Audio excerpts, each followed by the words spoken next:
Hey, listen closely. I'm about to tell you something personal about your life right now that no one else knows. It's a secret about the biggest struggle you've been facing and how it's actually a sign of something incredible about to happen for you. Don't scroll past this. You need to hear this. It's urgent. If this word is speaking to your heart, show your agreement by liking this video. Your like activates the flow of God's favor in your life. A hand has been reaching for the weight on your shoulders inside the pit you keep slipping back into. And the hand is mine, not a metaphor, not a memory. Not a hand belonging to someone who failed you once.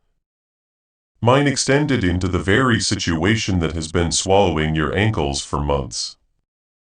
Right now, before these few minutes are over, allow me to show you why the rescue you have been begging for has felt so slow. And let me read you a sentence I once gave to a young man who was hiding from a king and pretending to be insane. A sentence built for the moment. A tired soul is sure no one heard the cry. A hand was reaching for you before you knew the pit had a name. I see you. The mother whose marriage has been pulling her under for years and who keeps explaining to her friends why she has not yet left.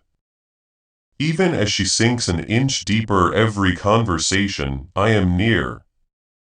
A father whose business has been quietly drowning for 18 months has not been overlooked.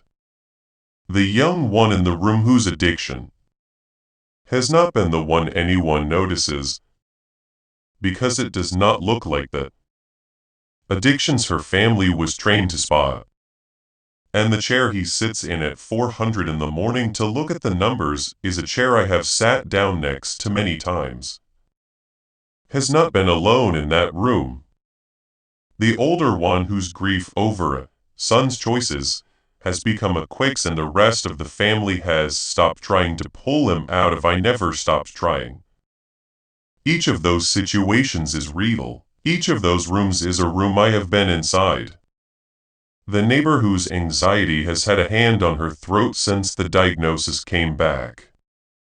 A cousin 2 cities over whose loneliness has become a swamp he no longer remembers entering.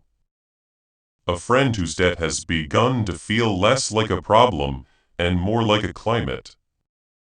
A coworker whose unraveling marriage has cost him the ability to sleep on his back, because the chest only loosens enough for shallow breathing on the side. Now none of these are abstractions. Every name is held. Every name has been spoken in the upper room of my house this hour. Your morning prayer has grown shorter. Not because you stopped wanting me, but because asking the same thing one more time and hearing nothing back has begun to feel like rubbing salt into the place. That is already raw. I am not impatient with you. I am tender about the slowness.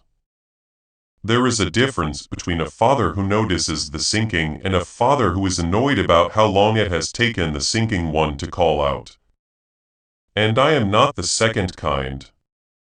The slowness of your rescue has never been a measure of my distance from your situation.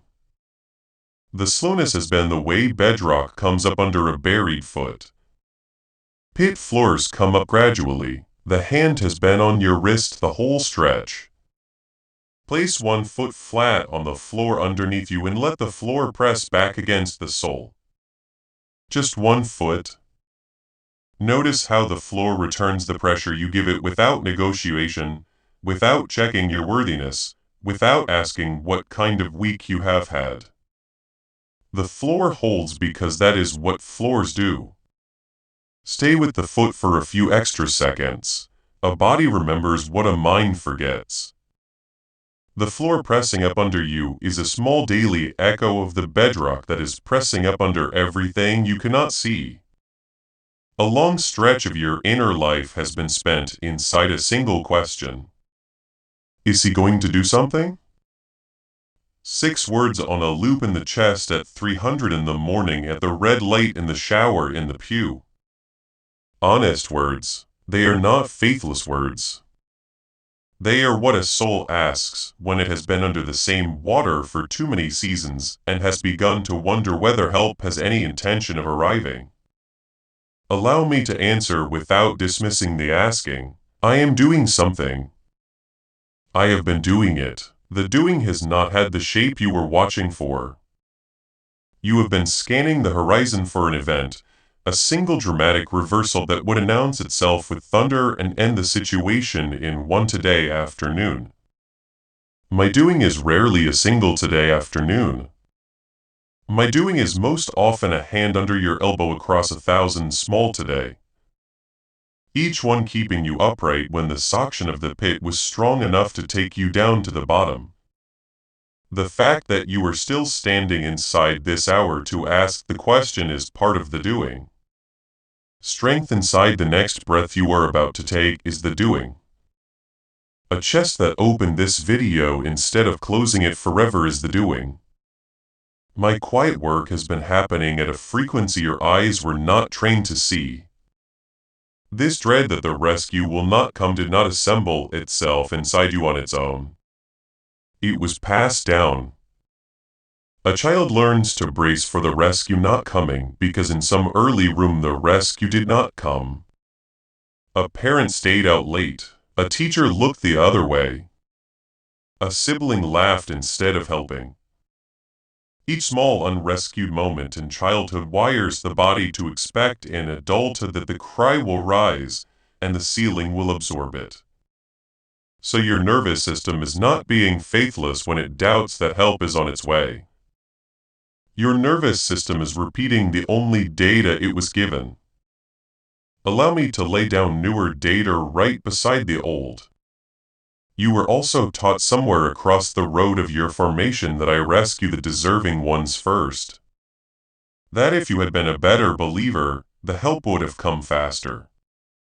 That the people whose situations turn around quickly are the ones whose faith was stronger. And the people whose situations grind on are the ones whose faith was weaker. You absorbed that math without anyone needing to write it on a board. It became a quiet sentence at the bottom of your chest. He is taking this long because of something wrong with me. That math has never been mine. It has never described how I rescue. The picture of me you have been carrying. A foreman with a clipboard checking which sinking soul has earned the lifeline this week was drawn by pencils that were never in my hand. Some of those drawers loved you in their way and were repeating an image their own teacher had handed them. Either origin produced the same falsified portrait, and that portrait has cost you years of inner peace inside the very seasons when I have been most actively at. Others used the image deliberately to keep you trying harder, giving more, donating to systems that promised faster rescue in exchange for faster offerings. Work in your life. Slide the portrait face down for now. Whether by buying a coffee, making a donation, or becoming a member of our community does not go to a channel. Your actions are supporting a divine mission too. Please know that every seed you plant in this mission grows into a torch that shines in someone else's darkness. Save lost souls. But more than your support, we want your presence. When you head to our community through the link in the description or the pinned comment, you aren't just visiting a site. This is a sanctuary where you can post your prayer requests, lift up the burdens of others, and engage in daily discussions with a family that speaks the language of. You are entering a community of like-minded believers. Faith. Whether you are joining one of our membership tiers for deeper study, sowing a seed of faith, or simply joining our daily morning prayers, you are helping us build a global altar of worship. Heaven moves through willing voices, but it grows through a community that stands together. Each gift you give acts as living water for those in our community seeking healing and hope. Give and it will be given to you is the promise that sustains our shared mission. I invite you now to step out of the shadows and into this circle of prayer.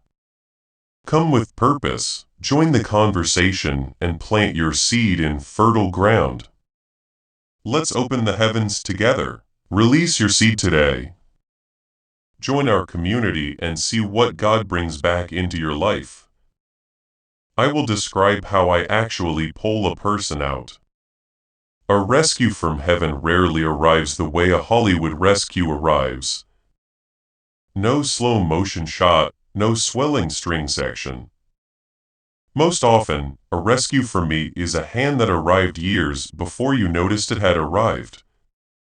Working in the dark beneath the situation, weakening the grip of what was holding you long before the moment of the visible lift. By the time the lift becomes visible, the actual rescue has been in progress for an extended stretch. You do not remember the years of underwater work because you could not see them. Credit goes to the lift, yet the lift is only the final inch. An arm extended toward you in this very minute has been extended toward you for longer than you've been aware of being in trouble. Read that line if you need to. My palm was open before the diagnosis was a word in your mouth. Before the marriage began to slip, before the bank balance became a knot in your stomach. Before the child wandered, mine has been the arm outstretched the entire stretch. And the stretching did not begin in the moment of your crisis. The stretching began in the moment of my choosing you, which was older than the crisis by an unspeakable margin. Bring your hand up under your ribs just at the curve where the diaphragm sits. Hold the breath you were taking for one slow count. 1, that is all. Then let it leave gently without forcing the exhale. Notice how the chest softens a quarter inch on its own once the held breath releases.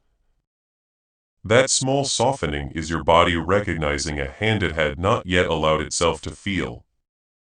The hand has been there, your body knew before your mind did. Trust the body's noticing this once. Walk with me now and do a song I once gave to a young man who had been on the run for so long that his nervous system had stopped knowing what safety felt like. He had been promised a kingdom by a prophet years before. He had been a shepherd.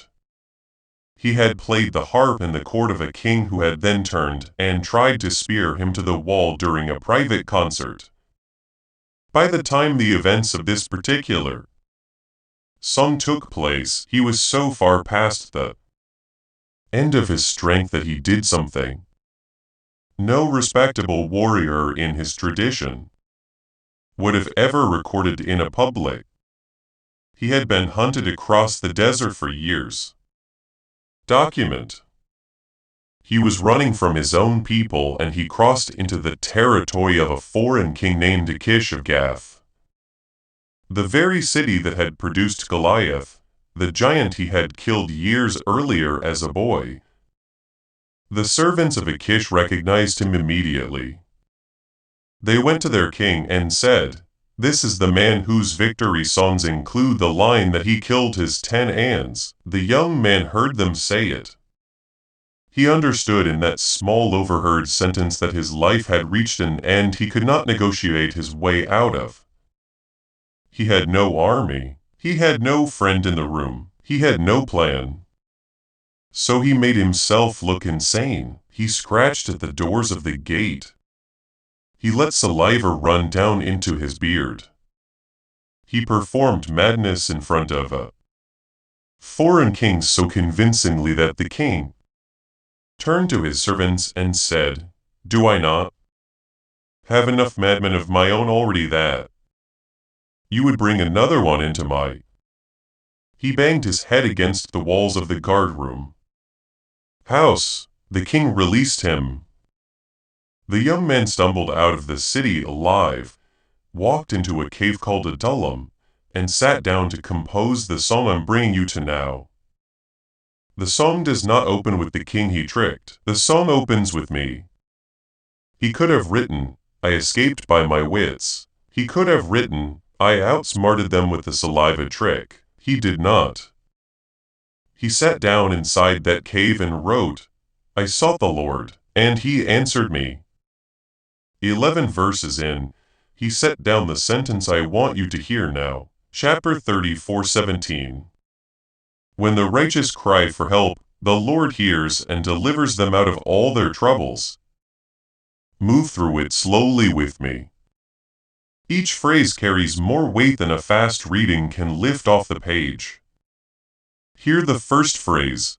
He does not say when the perfect ones cry for help.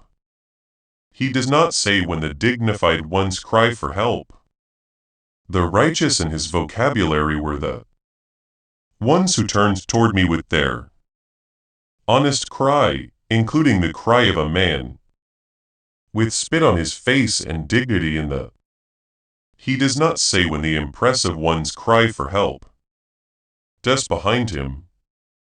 Righteousness here is not the polished performance of an admired believer. Righteousness here is the small unimpressive act of turning the head toward me from inside the situation that is currently humiliating you. That counts. That counted for him. That counts for you. The Lord hears. Read the second phrase. Hears not may hear.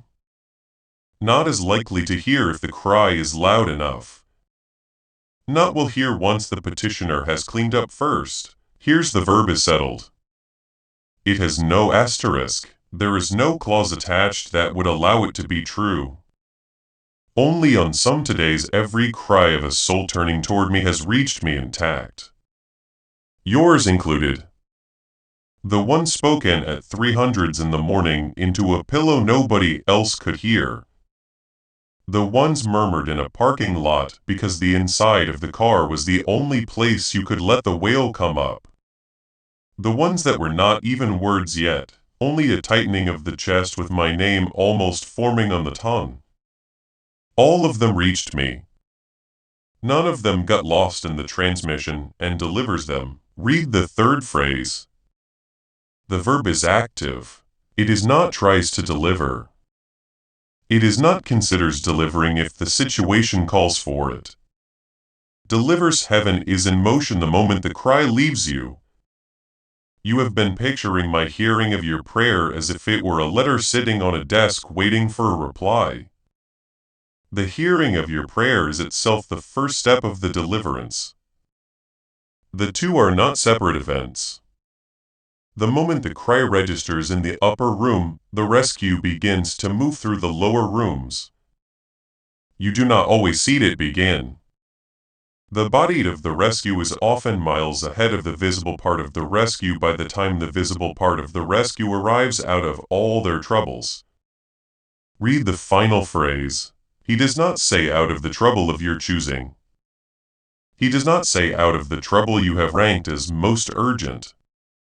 All the plural is intentional. He had several troubles when he wrote this. A king who still wanted him dead.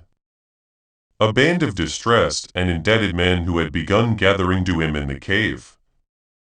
A future throne he could not see the road to a body running on sleeplessness and adrenaline for months.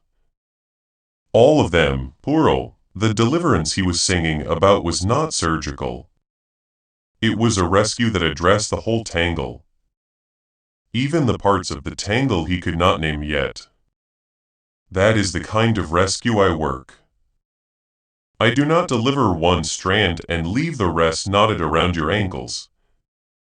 I unravel the tangle. It takes time. It also gets done. Now, I want you to activate this truth in your own life. In the comments below, type Amen as your declaration that you trust God to unravel every tangle in your situation. Let it be the covenant, a sign that you are no longer waiting for a single dramatic moment, but embracing the patient, faithful rescue that has already begun. As you write it, see yourself standing on the rock that has been rising beneath you. Now share this prophetic word with someone who needs to hear it. When you share, you activate the anointing and share that breakthrough with your network. As this awakening grows inside you, know that helping with this mission is not a joke. It is a sign from God. You can support this work through the link in the description or the pinned comment. Whether by buying a coffee, making a donation, or becoming a member of our Ko-fi community. By doing so, you become part of Jesus' plan to save souls who are still stuck in fog. Every seed turns into light that fights against darkness. If you water others, you will be watered yourself. Jesus says, this is not history. It is a living promise about your future. Come into this moment with faith and a plan. What God has already planned for your life can be unlocked through your giving. He did not write the sentence as a theorist. He wrote it as a man who had just walked out of Gath alive with spit drying on his chin. He had felt the hand under his elbow in the very moment he was performing madness for a foreign king. He had felt the hand again in the cave at Adullam. He had felt the hand many times across the next 10 years of his life in caves and cliff faces and battles before he ever sat on the throne. He had been promised. He wrote the sentence because he had data. Personal, embarrassing, unglamorous data. The data of a saved man who knew how unimpressive the moment of saving had often looked from the inside. He also wrote a few songs later that I had drawn him up out of the pit of destruction and set his feet upon a rock. Two of those small images stitched together, the pit and the rock. He had been in the bottom of something he could not climb out of. And I had not lowered a ladder. I had reached down. I had taken him under the arms. I had pulled him up underground. He did not have to keep trading water on. That is the same shape of rescue I am working in your life right now. Even on the days the work is happening below the visible line. Look again at the question I opened these few minutes with. Why has the rescue felt so slow? Here is the answer. Because the rescue is not a single moment. It is a long, patient lifting. A pit dug over years does not have its floor raised in an afternoon. The hand has been on your wrist since before you knew you were sinking. The lift has been in progress every day. You have remained upright inside a situation that was strong enough to break a weaker person. The visible inch of the lift will come. Many of you are closer to it than you imagine. The invisible inches that have already happened are why the visible inch will not feel like a shock when it arrives. Whichever word here is reaching the place where the slipping has been happening, drop one word into the conversation below. Rescue. Let it stand as one small stone set on the edge of the pit you are coming up out of. Above this video, 7 brief letters are already prepared in the pin space. One to greet each of your coming mornings, slipped into your inbox the second a quiet yes turns the latch. The next time the suction of the situation pulls at your ankles again, and it will, because pits do not let go all at once. Pause for one heartbeat and ask. Take them. So here is something small you can carry into the rest of your week. Yourself a single question. Whose hand is under my elbow right now? Speak the question. There is no need to argue with the poll, simply ask.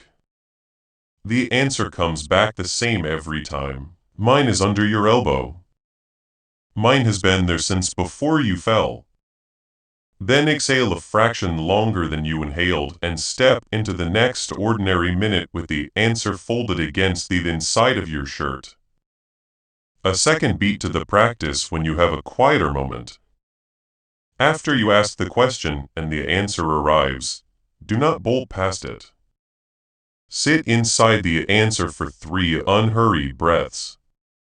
Many among you will rush past the relief because relief is a country you have not lived in for a long stretch. Stay in the country a little longer than feels normal. Let the chest register that the lifting has not depended on your strength. Your strength has been spent for years. The lifting was never going to come from there. The lifting has been coming from a father whose hand has not tired once.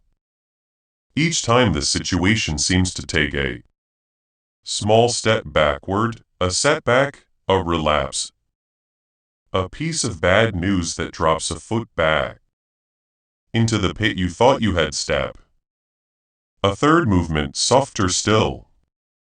Out of. Refuse to read the small step as evidence the rescue has stopped. Speak instead in whatever volume the room allows. The lift is still in progress. That one sentence is an entire posture. It trains your inner ear to recognize that the visible up and down of the situation is not the same thing as the underlying lifting of the soul. The situation may dip, the soul keeps coming up. Both can be true at once. Both are usually true at once. Try the practice the first time and you may feel nothing change. Try it the 10th time and the body may still treat it as a drill. A nervous system braced against unanswered rescue for decades does not loosen in an afternoon. Yet around the 30th attempt, the pull at your ankles will begin to register as a pull rather than a verdict. Around the 50th, a whole day will pass without your rehearsing the worst version of what happens next. It will be the slow, faithful embarrassing, in its quietness lifting of a father whose grip on your wrist tightened long before the situation began to swallow your. Around the hunt, a friend will say you seem different in this season, and you will not be able to explain it because the change will not beat anything you generated. Ankles. For whichever of you has cried out for years without a visible answer, and has begun to suspect the cry stopped arriving, hear me carefully. The cry arrived, every one of them. None of your prayers have ever been misfiled. The silence over your situation was not the silence of an empty hall. The silence was the silence of a father who was working underneath the floor of the room, and could not yet show you the load-bearing walls he was repairing. Walls being repaired make less noise than walls being demolished. The quiet was the proof of the steady. It was never the proof of the abandoned. Among you whose body itself has become the pit, illness refusing to lift on the timeline. Doctors hoped for fatigue refusing to break. Pain that has decided to live inside the bones it has chosen. Hear this too. The rescue I am working inside your body is not always the rescue the next scan will reveal. Some of the rescue is happening in the soul of the one inside the body. The inner room where fear has been the loudest tenant for years. I am evicting the tenant. The body may take its own time. The soul will not have to wait on the body because the soul lives in a different room of the same house. And I am at work in the soul's room every hour. Many of the most rescued souls I have known were souls whose bodies were still asking for more time. To the one whose pit was dug by another person. The violation that taught your young body that no one was coming. The betrayal that taught your adult heart that helpers were liars. The abandonment that taught your spirit that the cry rose to the ceiling and stopped. Hear this most tenderly. The person who hurt you was not me. The ceiling that absorbed your cry as a child was not me. The cry reached me. I was there in the room. I was there in the night. I have been there in every flashback since.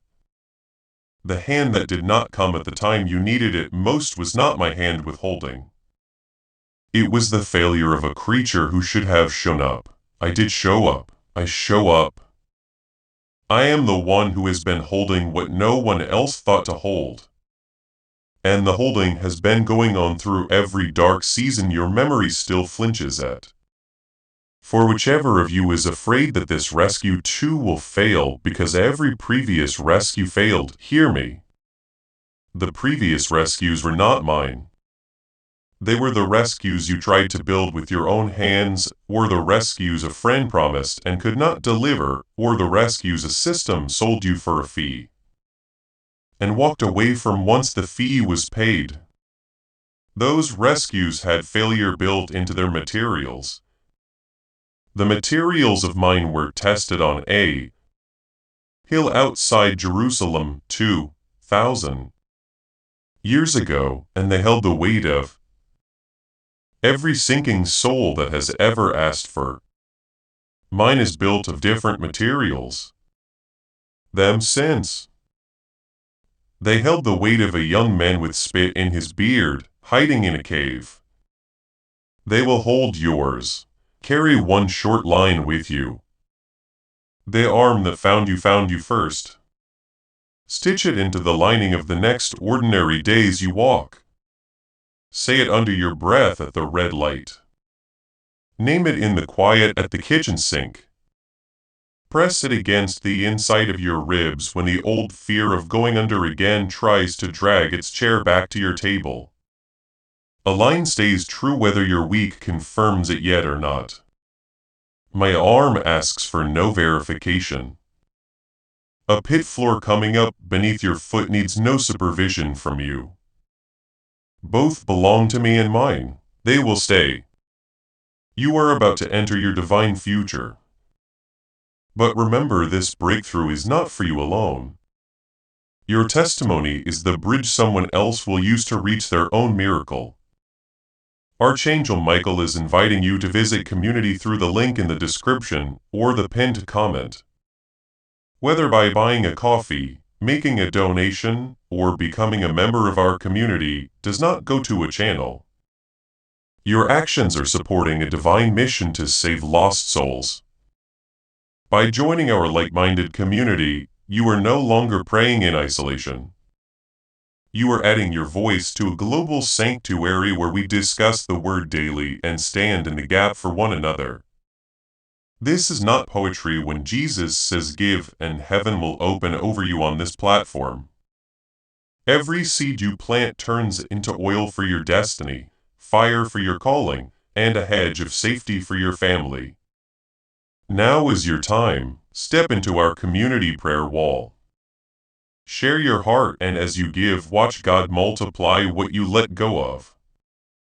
Let's finish this journey together. Visit our community now. Join the family and see your heavens open. Now we have reached the point where this transforms from hearing to believing. I ask you now to make a declaration that will anchor this in your spirit. In the comments, write exactly these words: my rescue is in progress. Not I hope it will happen, but a firm statement of faith in the work that is already underway. When you type those words, you are aligning your mouth with heaven's reality. You are stepping out of the pit of doubt and onto the solid ground of assurance. To the one who has been quietly comparing yourself this whole time to people whose rescues seem to be moving faster than yours, hear one more word. The visible speed of someone else's deliverance has nothing to do with the depth of my work in yours. Some pits are shallower, some are deeper, some have been dug across a single year. Others have been dug across generations. The depth of the pit does not measure the love of the Father lifting from it. The deeper the pit, the more of my hand has been involved in the lift, and the more steady the standing will be when you are finally on the ground above it. Do not envy the shallow rescues. Stay inside yours. Draw one slow inhale up through the nostrils. Hold it for one count. Release it without pushing, letting the exhale run a fraction longer than the inhale. A drawn-out exhale tells your nervous system that suction at the ankles is not winning. It tells the ribcage that the hand under your elbow has not let go. Such a tiny breath is the simplest ascent a body can offer to a near and patient love. and that breath reaches me carrying the weight of any longer prayer. 2 such breaths will return you gently back into the portion of your day set aside when you sat down to listen. You walking back into the day will be slightly different. Your room's walls will be unchanged. My hand on your wrist will be unchanged. Only your ribcage will have eased because it will have finally absorbed what was true the entire way. The hand reaching for you was reaching before you knew the pit had a name. Amen. Whichever line here nested into a hushed corner inside you. 7 brief letters are already lined up inside the pin space below this video. 1 to greet each of the next 7 dawns inside your inbox. Arriving the second, a soft yes unlatches the gate. Open them. Share this prophetic word to activate the anointing and share the breakthrough with your network. Get subscribed to activate God's prophetic promise and alignment in your life. You were never meant to come up out of this on your own. Before we get to the end of this powerful story, let's reflect on this deep truth. You did not find this message by accident. This is a divine appointment meant specifically for you. You are being invited into a protected faith-filled community at the link in the description and pinned comment. A place where divine abundance is not just a hope, but a promise built on the Word. By heading to the site right now, you are unlocking access to a sacred community of like-minded believers. When you join our membership tiers, you gain immediate entry to powerful content, daily devotions, and divine insights that are hidden from the world. This is your chance to enter a sanctuary where you will receive spiritual guidance, unwavering support on our prayer wall, and speedy progress toward your destiny. Do not let this moment of destiny pass you by. Your breakthrough is waiting. Join our inner circle through the exclusive link in the description. This is how you guarantee you never miss the personalized messages and spiritual warfare tools meant to elevate your life. If you feel called to deepen your connection, the link is waiting for you in both the pinned comment and the description. For those who want to amplify this work and carry the light home, you can find our guided ebooks and Bibles in the pinned comment. Whether you join as a member or sow a seed through our resources, your presence and energy change the world. Take the step. Your abundance awaits.